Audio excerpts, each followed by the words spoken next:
दोस्तों, एनाकोंडा और शेर की लड़ाई में कौन जीत सकता है? ये एक ऐसी लड़ाई है जो कभी जंगल में नहीं होगी। आमतौर पर एनाकोंडा दक्षिण अमेरिका के जंगलों में रहते हैं और शेर अफ्रीका के वनों में रहते हैं। इन दो प्राणियों के बीच की लड़ाई काफी भयानक भी हो सकती है। तो चलिए सबसे पहले इन दोनों की तुलना करते हैं। दोस्तों, इस वीडियो को बनाने में मुझे बहुत मेहनत लगती है, तो आपसे रिक्वेस्ट है कि हमारी इस मेहनत के लिए इस वीडियो को एक छोटा सा लाइक जरूर कर दीजिए और चैनल पर नए हैं तो चैनल को सब्सक्राइब करके बेल नोटिफिकेशन को भी ऑन जरूर कर लीजिए।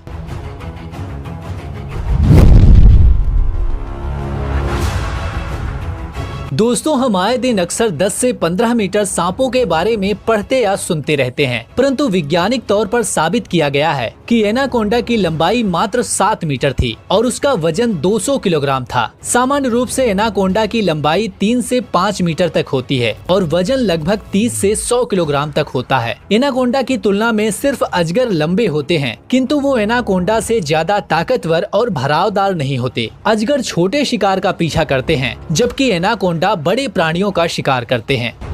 और दूसरी तरफ जंगल का राजा शेर 2.5 मीटर लंबा होता है, जिसमें उसकी पूंछ शामिल नहीं है, जबकि उनकी ऊंचाई 1.25 मीटर तक होती है और वजन लगभग 250 किलोग्राम तक होता है। सबसे बड़ी बिल्ली के रूप में जाना जाने वाला अफ्रीकन शेर साइबेरियन बाघ के बाद दूसरे नंबर पर आता है।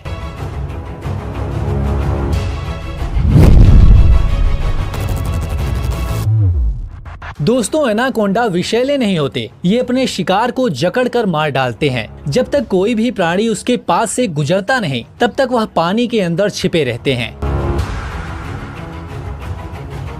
और जब शिकार ज्यादा नजदीक आ जाता है, तब ये शिकार को पकड़कर उनके शरीर को जकड़ लेते हैं।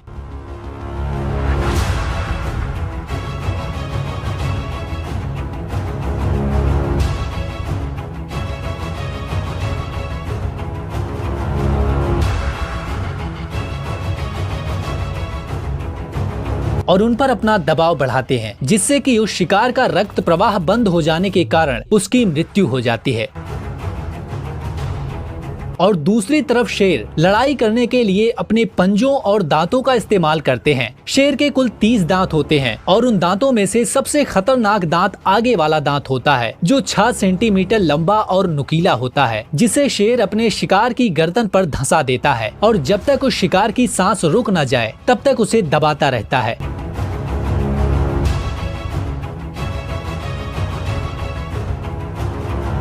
शेर के शक्तिशाली पंजों पर 5 नाखून होते हैं, जिससे वो अपने शिकार को पकड़ कर रखता है और पंजे से भी हमला करता रहता है।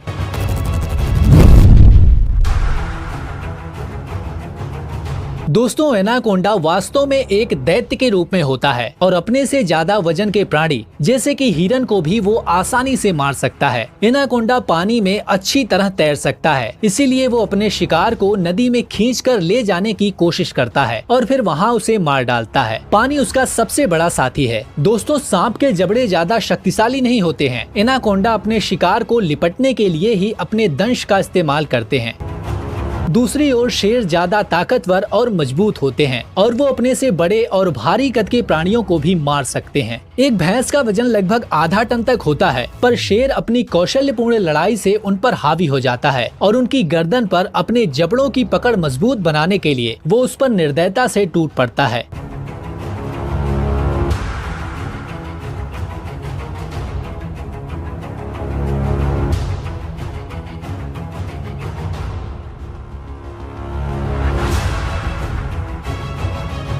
शेर का बाइट फोर्स 180 किलो प्रति सेंटीमीटर जितना ज्यादा होता है। लकड़बग्घा या मगरमच्छ जैसे ही कुछ ही और प्राणी ऐसे होते हैं जिनका बाइट फोर्स इतना ज्यादा होता है। शेर के पंजे से किया गया हमला प्राणी जगत में सबसे मजबूत और ताकतवर माना जाता है। शेर अपने एक ही बार के हमले से कई सारे प्राणियों को मार सकता है।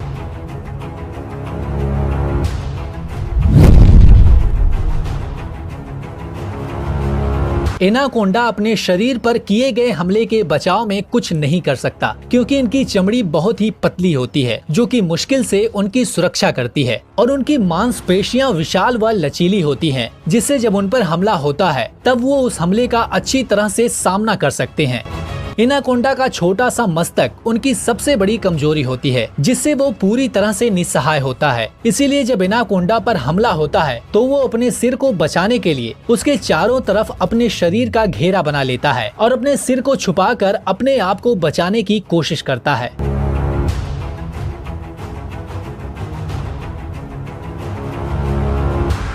और शेर बड़ी मांसपेशियों वाला जानवर होता है। शेर की गर्दन के आसपास के बाल के अतिरिक्त उनके शरीर पर ज्यादा बाल नहीं होते और चर्बी का रक्षणात्मक कवच भी बहुत ज्यादा गाढ़ा नहीं होता। हालांकि लंबे सांप जैसे प्राणियों की लड़ाई में इन्हें इससे मदद नहीं मिलती। ऐसी स्थिति में शेर के पास अलग तरह की बचाव की कला होती है, जिसे सतर्कता कहते हैं, जो शेर को एनाकोंडा की प्राण घातक पकड़ से बचाने में सहायक हो सकता है।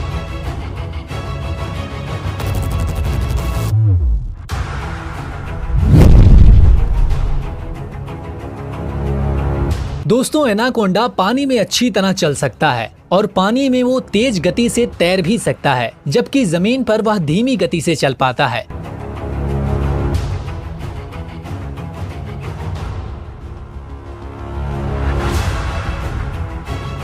रफ्तार के मामले में शेर सांप से अधिक तेज होता है। दौड़ लगाते समय अफ्रीकन शेर की रफ्तार 60 किलोमीटर प्रति घंटा तक होती है और वो बहुत तेजी से हमला भी कर सकता है। शेर अपने शिकार को कभी भी अपनी आंखों के सामने से जाने नहीं देता।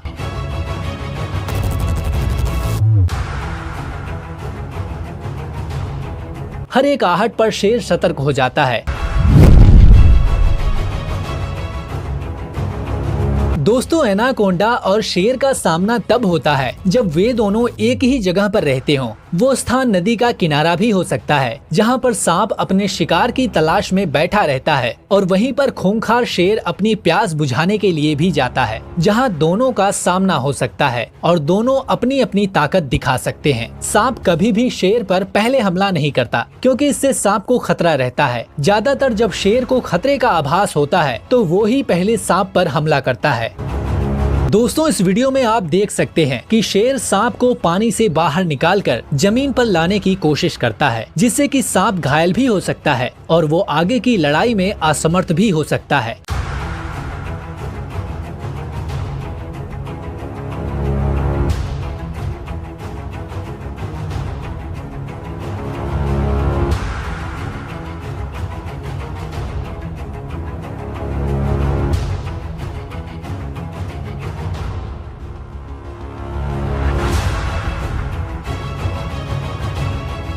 पर सांप भी शेर को पानी में खींचने का पूरा प्रयास करता है और उसकी गर्दन पर मजबूती से जकड़ने की कोशिश करता है, जिससे कि शेर का दम घुट जाए।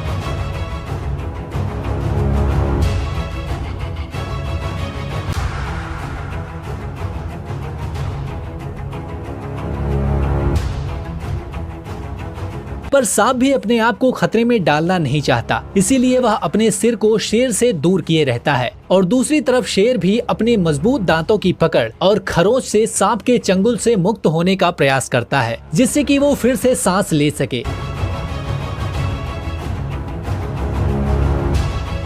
और आखिर शक्तिहीन हो चुके एनाकोंडा को शेर जमीन पर खींच लाता है, जहां सांप अपने शरीर से अपने सिर को बचाने की पूरी कोशिश करता है।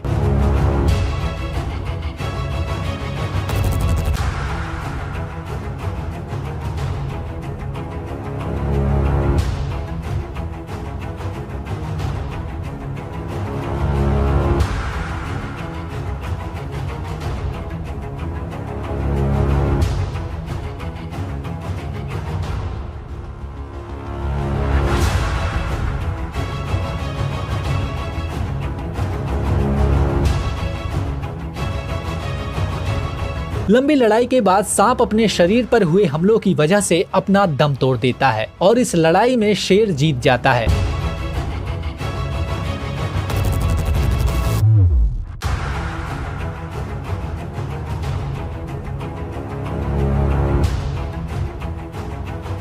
दोस्तों ये अनुमान एनाकोंडा और ब्लैक जगुआर के बीच हुई लड़ाई का वीडियो देखकर लगाया गया है। आप सांप को भी कम मत समझना, भले ही इस लड़ाई में सबसे महत्वपूर्ण जीत तक पहुंचना है। दोस्तों एनाकोंडा हमेशा सुरक्षित स्थान खोजता है क्योंकि वो हमेशा ही इस लड़ाई से बचा रहना चाहता है, जबकि वीडियो में दिखाया गया जगुआर या फिर आप कह सकते हैं कि शेर सांप को देखते ही आक्रामक होकर लड़ाई के लिए तैयार रहते हैं। दोस्तों शेर हमेशा जमीन पर शक्तिशाली होते हैं और एनाकोंडा पानी के अंदर।